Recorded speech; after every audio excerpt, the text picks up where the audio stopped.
Hizb ut Tahrir তারা বিশ্বাস করে যে আপনার খিলাফত প্রতিষ্ঠা করা দরকার, এবং আমাদের এখানে যে মিছিলটি তারা অর্গানাইজ করেছিল খিলাফত অ্যাবলিশ করার 101তম প্রতিষ্ঠা বার্ষিকী উপলক্ষে তারা এটার আয়োজন করেছে। আর আপনার নিশ্চয়ই মনে আছে মোস্তফা কামাল আতাতুর্ক, তুরস্কের জাতির পিতা, তিনি 1924 সনে ঘোষণা দিয়ে ওসমানীয় খিলাফতের অবসান ঘটান। হিজবুত তাহরীরের পক্ষ থেকে বলা হয় যে এক যাত্রায় পৃথক ফল হবে কেন, আমাদের উপরও আওয়ামী লীগ হাসিনা সরকার ব্যান আরোপ করেছে, সুতরাং আমাদের উপরে ব্যান তুলে দিতে হবে।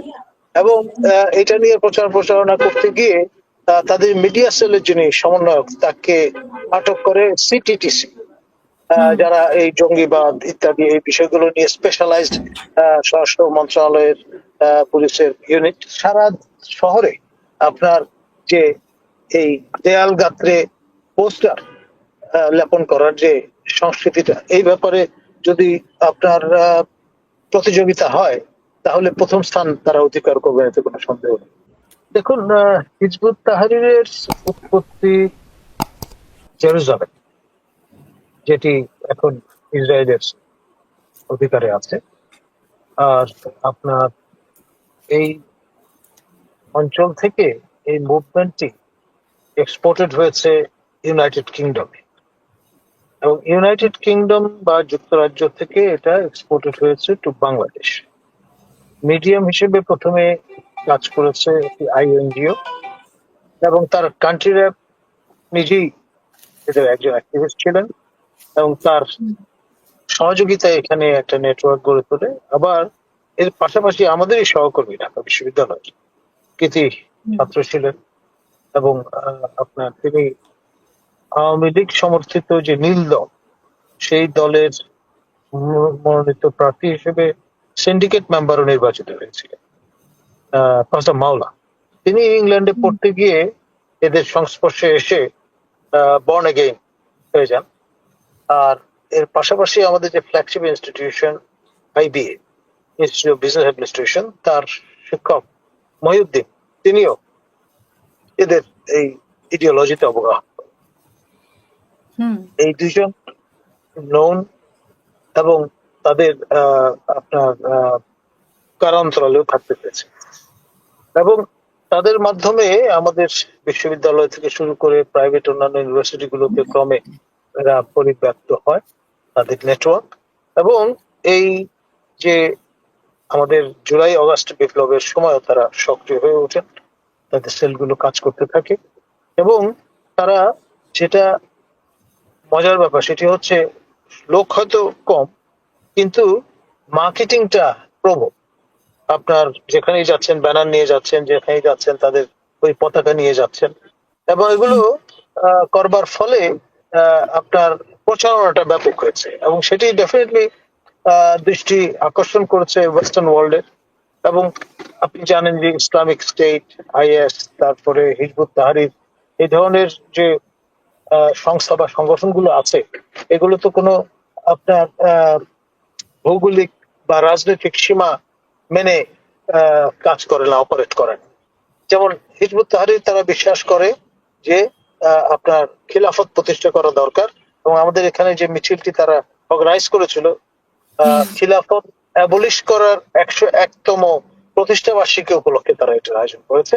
আর আপনার নিশ্চয়ই মনে আছে মোস্তফা কামাল আতাতুর্ক, তুরস্কের জাতির পিতা, তিনি 1924 সনে ঘোষণা দিয়ে ওসমানীয় খিলাফতের অবসান ঘটান, এবং তার এই 2025 হচ্ছে 101তম বছর এই খিলাফত অ্যাজ এ ইনস্টিটিউশন বিলুপ্ত হওয়ার। তো ফলে এক ধরনের ওই দিবসটাকে বেছে নিয়েছেন তারা তাদের সুবিধার্থে। আর এর পাশাপাশি যে জিনিসটা সেটা হচ্ছে ওয়েস্টার্ন ওয়ার্ল্ডের এবং আমাদের প্রতিবেশী রাষ্ট্র ভারতের ভালো রকমের প্রচারণা চলছে কিন্তু হিজবুতের বিরুদ্ধে। হিজবুত অনেক দেশে নিষিদ্ধ, আবার কিছু কিছু মিডল ইস্টার্ন দেশে এখন আইন বা বৈধভাবে তারা কাজ করছেন আইনসম্মত ভাবে। তো এই যে ব্যাপারটা বাংলাদেশে প্রথম আপনার শেখ হাসিনার আমলে এই দলটির উপর বা এনটিটির উপর ব্যান আরোপ করা হয়, মূলত আপনার প্রয়াত মতিয়া চৌধুরী এবং মোনায়েম সরকার, যিনি আপনার এক সময় বিজ্ঞান ও প্রযুক্তি সম্পাদক ছিলেন আওয়ামী লীগের, তাদের উৎসাহে। এবং এই যে ব্যান আরোপ হলো, এটা কন্টিনিউ করতে থাকে। এখন যখন শেখ হাসিনার এই সর্বশেষ আমলে আপনার 2 দিনের মধ্যে আপনার তার নিয়োজিত আইনমন্ত্রী জামাতে ইসলামী এবং তার অঙ্গ সংগঠন ইসলামী ছাত্র শিবিরের উপর ব্যান আরোপ করেন, তার আবার এই বিপ্লব সফল হওয়ার পরে তা প্রত্যাহারও করা হয়, উঠে যায় এই ব্যান। তখন আপনার হিজবুত তাহরীরের পক্ষ থেকে বলা হয় যে এক যাত্রায় পৃথক ফল হবে কেন, আমাদের উপরও আওয়ামী লীগ হাসিনা সরকার ব্যান আরোপ করেছে, সুতরাং আমাদের উপরে ব্যান তুলে দিতে হবে। এবং এটা নিয়ে প্রচার প্রচারণা করতে গিয়ে তাদের মিডিয়া সেলের যিনি সমন্বয়ক, তাকে আটক করে সিটিটিসি, যারা এই জঙ্গিবাদ ইত্যাদি এই বিষয়গুলো নিয়ে স্পেশালাইজড স্বরাষ্ট্র মন্ত্রণালয়ের পুলিশের ইউনিট। এবং তার পরের খবর আমরা জানি না যে তাকে জিজ্ঞাসাবাদ করে ছেড়ে দেওয়া হয়েছে না তিনি এখনো আটক আছেন। আর এই ঘটনাকে কেন্দ্র করে প্রথমে 3 জন, পরে আপনি তো বললেন 36 জন আটক হয়েছেন। এবং তারা যে পরিমাণ রিয়াকশন টাইম পেয়েছে তাদের ব্যানার প্রদর্শনের, তারপরে অ্যাক্টিভিজম শো করবার, এক্সার্ট করবার, সেটা করে ফেলবার পরে আমরা দেখলাম আইন শৃঙ্খলা রক্ষাকারী বাহিনীর পক্ষ থেকে কাঁদানে গ্যাস নিক্ষেপ করা হয়েছে তাদের ছত্রভঙ্গ করার জন্য। তারপরে সাউন্ড গ্রেনেডও নিক্ষিপ্ত হয়েছে বলে শোনা গেছে। তো সব মিলিয়ে তাদের ছত্রভঙ্গ করতেও কিন্তু খুব বেগ পেতে হয়নি পুলিশে। মানে কারো মতে 3000, কারো মতে 2000 লোক সমাগম হয়েছিল। এবং তারা জুম্মার পরে আপনার বায়তুল মোকাররম ওই অঞ্চলে তারা এই অ্যাক্টিভিজম শো করে, ডেমনস্ট্রেট করে। এখন আপনার জঙ্গিবাদের ব্যাপারে বর্তমান প্রফেসর ইউনূস সরকারের একেবারে পরিষ্কার অবস্থান, তারা অফিসিয়ালি ব্যক্ত করবার জন্য সচেষ্ট, এবং তার ডেমনস্ট্রেশন হিসেবেই এই ক্ল্যাম্প ডাউনটা।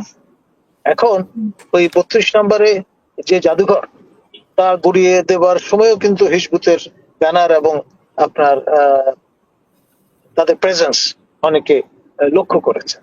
এবং ফলে বিভিন্ন সময়ে আপনার আমাদের এই মিরপুর রোডে তাদের বিভিন্ন সময় দেখা গেছে, আবার কখনো কখনো হিজবুতের পতাকা নিয়ে কেউ হয়তো আপনার রাস্তায় ঘুরে বেড়াচ্ছে, সংখ্যায় কম কিন্তু ভিজিবল। আর সারা শহরে আপনার যে এই দেয়াল গাত্রে পোস্টার লেপন করার যে সংস্কৃতিটা, এই ব্যাপারে যদি আপনার প্রতিযোগিতা হয় তাহলে প্রথম স্থান তারা অধিকার করবে, এতে কোনো সন্দেহ নেই। হ্যান্ডবিল বিলির ক্ষেত্রেও কিন্তু তারা অন্য সকল দলের তুলনায় অনেক বেশি সক্রিয়। মানে তাদের সেলগুলো হয়তো স্লিপারি টাইপের, কিন্তু যথেষ্ট মার্কেটিং সচেতন একটি দল এটা। আমার আপনার কাছে 2টা প্রশ্ন, তারপরে আমি হাসিনুর রহমানের কাছে যাব। তাদেরকে আমরা আগে দেখেছি যে কালো পতাকা নিয়ে, তো হঠাৎ করে গেরুয়া পতাকায় কেন তারা গেল, এটি একটি বিষয়। আর হচ্ছে যে পুলিশকে আমরা এই 7 মাসে এরকম কাঁদানে গ্যাস বা এরকম ছত্রভঙ্গ পরিস্থিতিতে আমরা দেখি নাই, এত অ্যাক্টিভ। হঠাৎ করে পুলিশ এত অ্যাক্টিভ হলো কেন তাদের ব্যাপারে? কারণ 7ই আগস্টের পরেও তো মানে আমরা দেখেছি তাদের মিছিল 32 নম্বর যখন গুড়িয়ে দেওয়া হয় তখনও তারা ছিল, তাদের পতাকা নিয়েই ছিল, সেখানেও তাদেরকে কেউই বাধা দেয় নাই। তারপরে প্রকাশ্যে তারা 7ই আগস্টের পরে মিছিল করেছে, 5ই আগস্টের পরে, সেটাও আমরা দেখেছি। তো সেখানে হঠাৎ করে কেন পুলিশের এই আক্রমণ, বা পুলিশও এত অ্যাক্টিভ হলো কিভাবে? দেখুন, এটি বেসিক্যালি আমাদের এই রেজিমে যারা এখন ক্ষমতায় আছেন তাদের পলিসি ডিসিশন।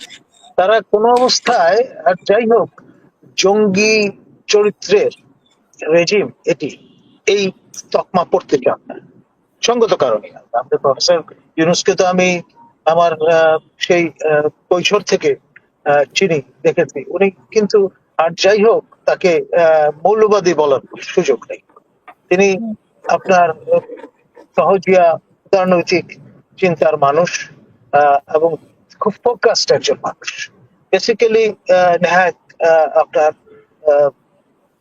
ভদ্রলোক নিরেট নিপাট ভদ্রলোক একজন, আপনার নারী অধিকার নিয়ে দীর্ঘদিন কাজ করেছেন, নারীর ক্ষমতায়ন নিয়ে দীর্ঘদিন কাজ করেছেন, এবং এই যে নোবেল তিনি জয় করলেন সেটিও কিন্তু যৌথভাবে তাকে প্রদান করা হয়েছে, আমাদের গ্রামীণ ব্যাংক অ্যাজ এ ইনস্টিটিউশন এবং ব্যক্তি প্রফেসর ইউনূস, এবং তার মূল টার্গেট অডিয়েন্সই কিন্তু নারীরা। তো সেখানে তার সারা জীবনের অর্জন শূন্য কোটায় চলে যাবে যদি এই তকমা আরোপ করা, এবং এটা ইন এ ওয়ে নাহক তকমাই বলতে হবে। কারণ আপনার বুদুর পিন্ডি বুদুর ঘরে বাংলায় যেটাকে আমরা বলি ইংরেজিতে বাক পাসিং, সেরকমের একটা বিষয়। আর যেহেতু কালো পতাকা নিয়ে সেন্সিটিভিটি আছে, সেই কারণেই বোধহয় তারা কৌশলের অংশ হিসেবে গেরুয়া পতাকা ব্যবহার করেছেন। এখন নিশ্চয়ই সেই কৃষ্ণপ্রভুর কথা আমরা ভুলে যাইনি, এই যে ইসকনের তারাও তো এই গেরুয়া রংটাই ভালোবেসে ব্যবহার করেছে, তাই না? তো সেটাও একটা ক্যামোফ্লাজের অংশ হতে পারে। আর আপনার হঠাৎ এই ক্রাইম ডাউনটা কেন, মানে পাবলিক অর্ডার ম্যানেজমেন্ট যে পুলিশ ভুলে যায়নি, তারা তাদের যে প্রফেশনালিজমের কারণে যে কাজটি করতে প্রতিজ্ঞাবদ্ধ, দুষ্টের দমন শিষ্টের পালন, সেই অঙ্গীকার থেকে হয়তো তাদের এই আচরণ করতে হয়েছে। তবে একটা ভালো বিষয় যে কেউ মারা যাননি, কেউ খুন হননি, আপনার হয়তো আহত হয়েছে অনেকে, এবং স্ট্যাম্পিডে অনেক সময় গুলি ছাড়াও স্ট্যাম্পিডেও অনেক সময় যেতে পারে। আল্লাহর রহমতে সে ধরনের কোনো দুর্ঘটনা ঘটেনি।